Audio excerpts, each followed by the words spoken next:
大家好，我是信。我们今天来说一说中国功夫。最近几年传统武术被世人各种嘲讽，打假传统武术的人呢也越来越多。网络上流传着各种传统武术习练者被 KO 的视频。我们现在看到的这一段，就是一位太极传人被 KO 的场面。What？ 30秒不到的时间就被人打晕了。这一位呢是咏春拳的传人，虽然招式残弱的抵抗了2下，依然没能逃脱被 KO 的命运。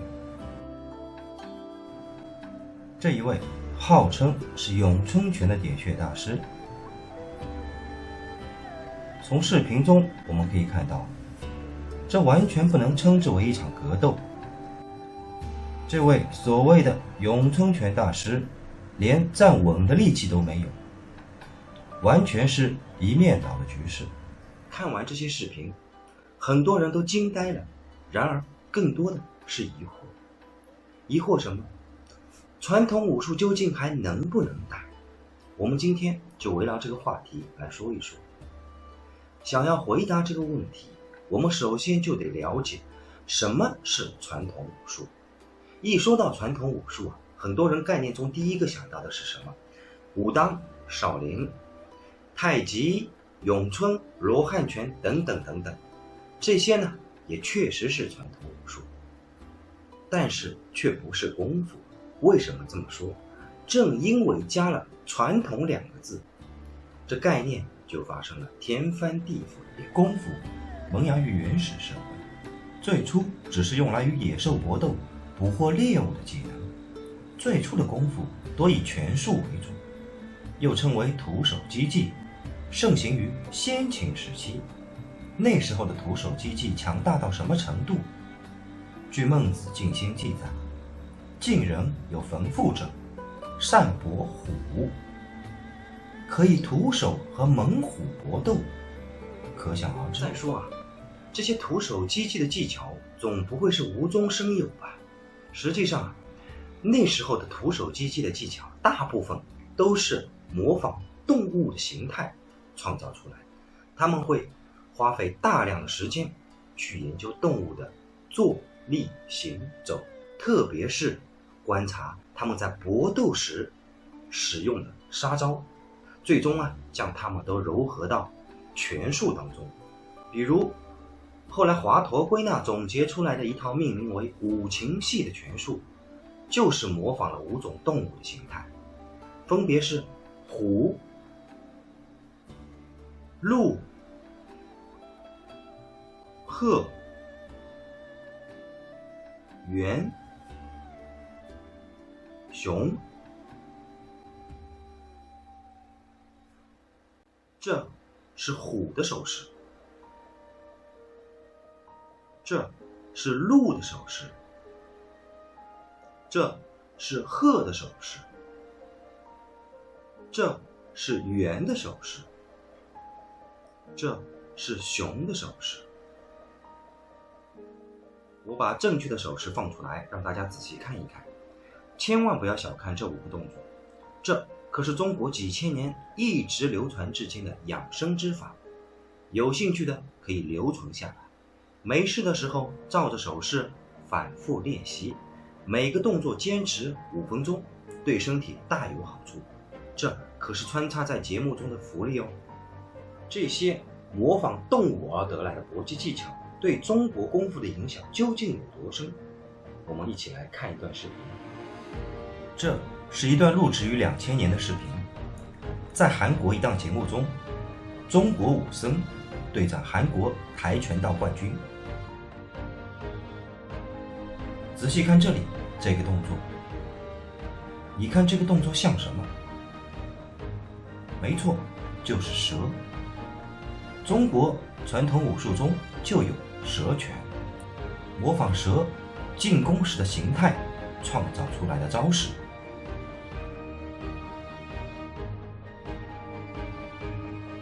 再看这里，这是变招，有蛇拳变成鹰爪功，鹰爪功就是模仿鹰捕猎时的形态创造出来的招式。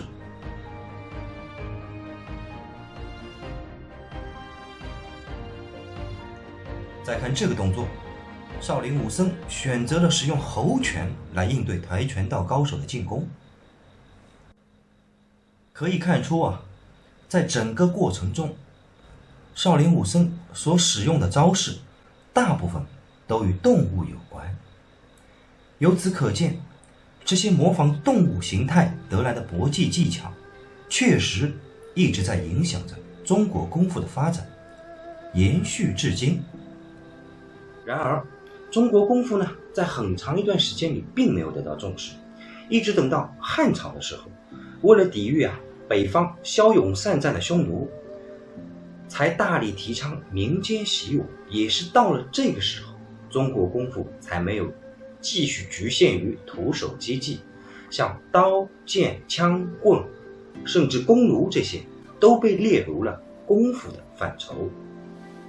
也是在这个时候出现了中国最早的武术著作，叫兵技巧。既然叫兵技巧，说明什么？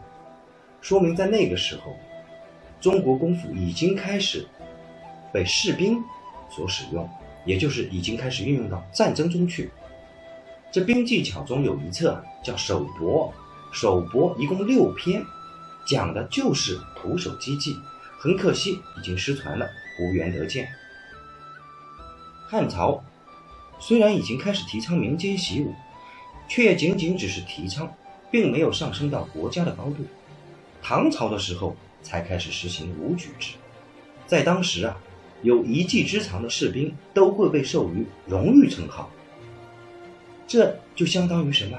相当于加官进爵俸禄呢也是水涨船高，自然而然的，全民都开始崇尚武学，希望能够凭借一身本领成为人上人。所以说唐朝的武举制对中国功夫的发展起到了至关重要的作用。发展到宋朝的时候，民间武术达到了历史高峰。在当时，各种习武社团如雨后春笋般遍布大江南北，流派林立，仅仅拳术的流派就不少于上百种，可见当时中国功夫发展的蓬勃之态。其中最引人注目的就属武当。说到武当大家都很熟悉。武当的创始人是谁？张三丰。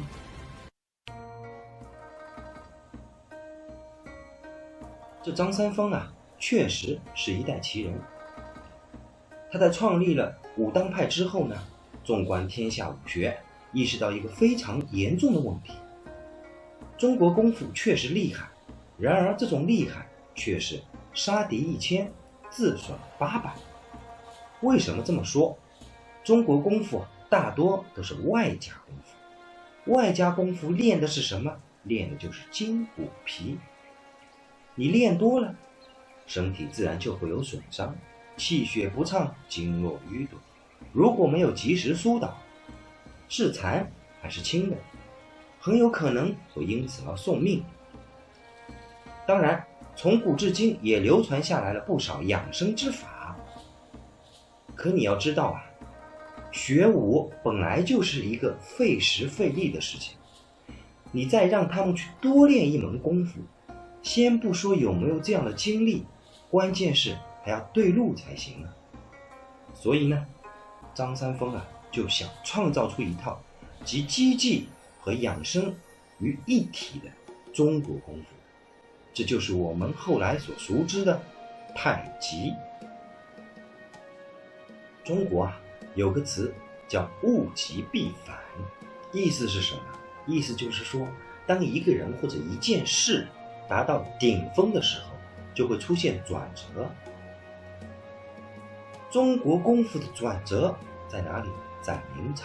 为什么这么说？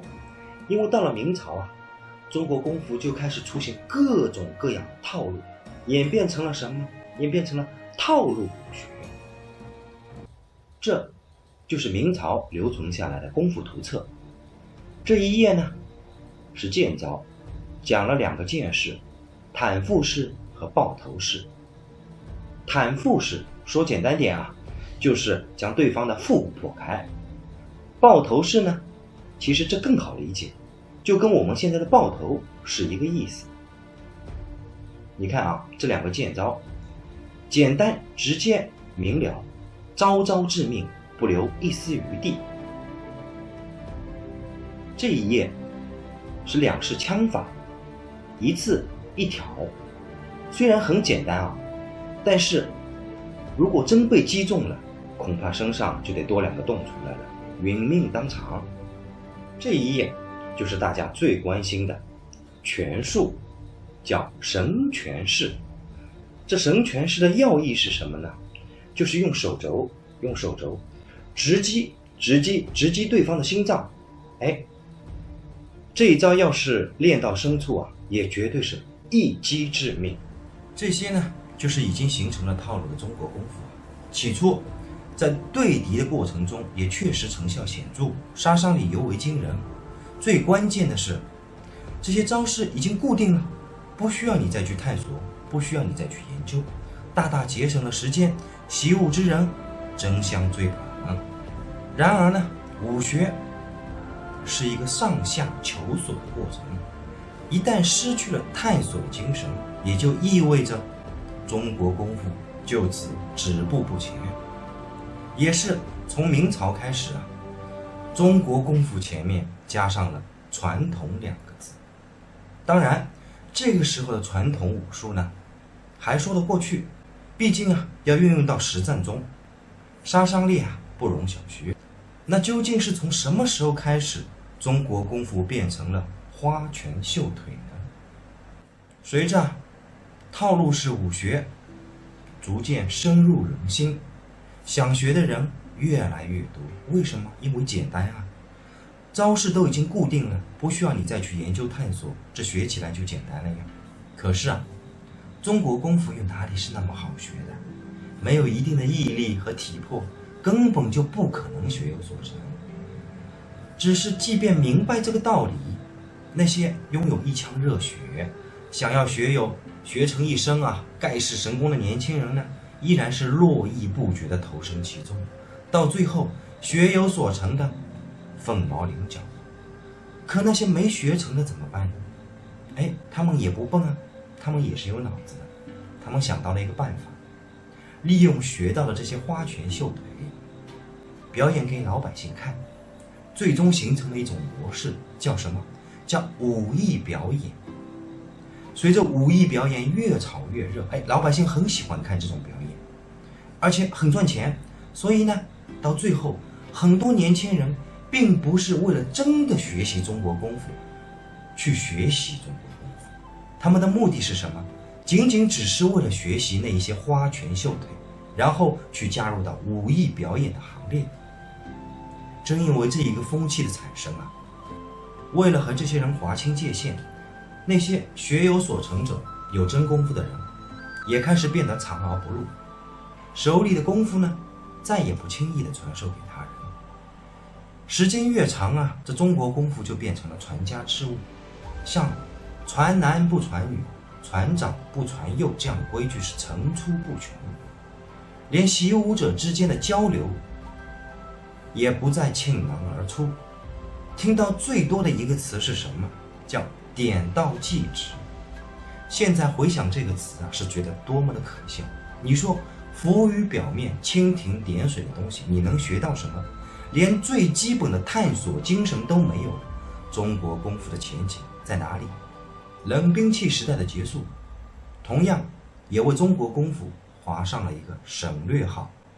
中国功夫呢，终究还是成为了一个遥不可及的传说。这一停顿啊，就来到了解放后。随着物质生活的提高，物质已经得到满足的情况下，越来越多的人呢，又开始从事功夫梦。原本应该是一件好事，可国家觉得，如果就这么肆意放任习武之风，这个社会肯定会出现动荡。所以啊，到了80年代，国家对中国功夫重新做出了定义，搞了一个什么？搞了一个散打。表面上看是好事，因为在这之后呢，国内兴办了许多武术学校，一批批怀揣着功夫梦的孩子投身其中。最有名的呢，莫过于谁？李连杰。只是啊，即便他得了武术冠军，也没能成为盖世高手。为什么？套路是不是花架子？当然了，啊，当然是花架子。我们建国以后定的方针就是说，武术是一种运动啊，是表演的，是增加人体质的一种运动。因为我们国家的制度是不提倡搏斗的，是后来才提倡搏斗的。所谓的搏斗，还是在一个游戏规则里边可以，不伤害到身体危险的一个方法。在这段访谈节目中，他终于说出真相。这几句话很中肯，也很实在。解放后，国家在提倡和发扬武术的同时，将传统武术定义为表演，只是一种强身健体的运动，再一次给中国武术套上一道枷锁，制定出各种各样的套路，前提就是禁止搏斗，禁止有杀伤性的招式。如此一来，中国功夫还剩下什么？个人觉得，其实也不用再打假了，因为现在中国的传统武术本身它就是假的中国功夫。那传统武术能不能打？不用怀疑，肯定不能打。但是真正的中国功夫能打。那现在究竟还有没有真正的中国功夫呢？毫无疑问，中国功夫依然存在，只是凤毛麟角罢了。关键是真正的中国功夫实在是太难学。那我们就来说一说，究竟什么才是真正的中国功夫？真正的中国功夫分为3个部分：一练气，2练功，3练拳。三者呢要互相穿插，缺一不可。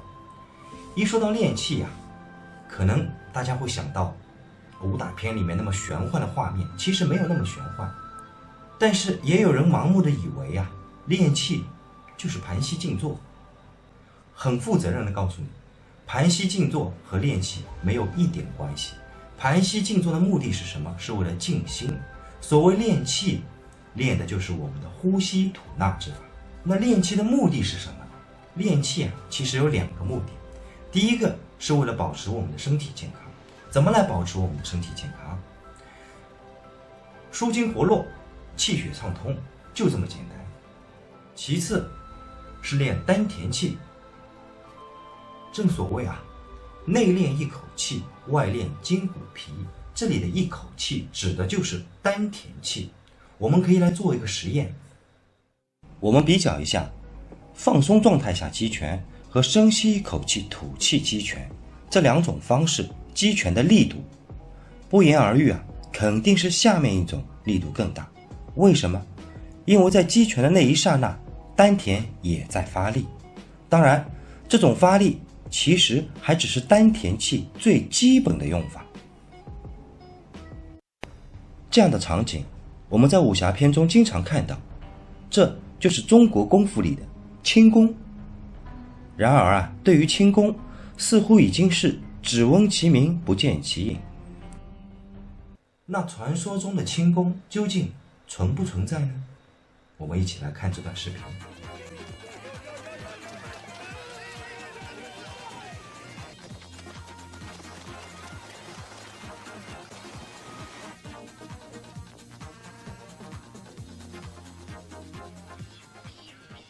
这段视频其实已经给出了答案。即使是一个普通人在急速奔跑的状态下，只要掌握一定的技巧，也能在水面上跑出一段距离。那你说轻功存在吗？毫无疑问，肯定存在呀。而且这轻功其实就是丹田气的另外一种用法，很奇妙的用法。我们接着来讲练功。还是那句话，内练一口气，外练筋骨皮。练功练的就是筋骨皮。一说到练功呢，很多人啊脑子里飘过的都是这样的画面，都是这样的画面。